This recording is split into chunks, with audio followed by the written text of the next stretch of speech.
I'm struck by the difference between the school that your kids are in now and the school across the street.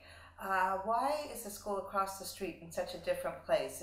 Is it the leadership? Is it a group of teachers? Is it a group of parents doing the advocacy that you have to do on your own here? Well, so I think it kind of goes into the issue of like stigma and stuff. I think that it is the leadership in the schools. I think the principals set the tone for the school, though I do think like individual teachers can really help a child even without the leadership of the school. But the principal sets the tone for the school. The principal gives the direction to the staff. And in this situation, like, I don't think at our current school, the principal, like, I mean, I don't know her that well, but my instinct is like that she's not trans-positive person. I don't know. I mean, I can't say for sure, but that's just how it feels. Right.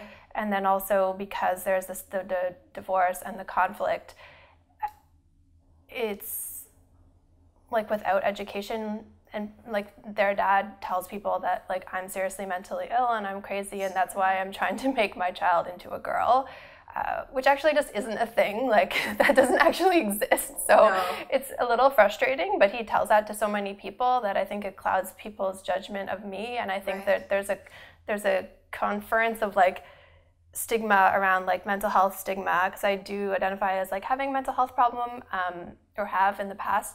I have survived like sexual violence, which if you talk about is also a stigma, and I'm supporting and raising like a trans child.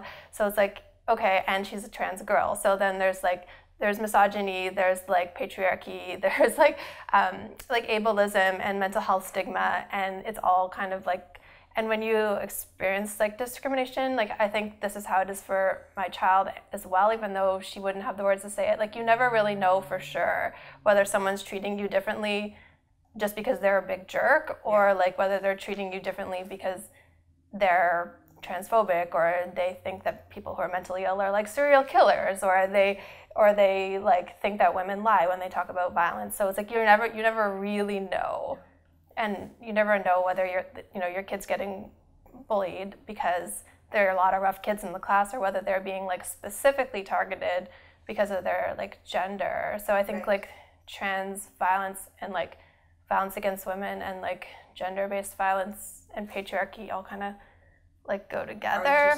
So that's sort of my experience with like my life. And so in the school, I'm not really sure exactly why it is that they didn't believe at first. I don't know which of those factors it was, but I feel like it's probably just all of those factors, which is why I think it is important for people to like speak out and tell the truth if they can. Because a lot of people don't have that like privilege to speak out because they can't. Right. So that's why I do.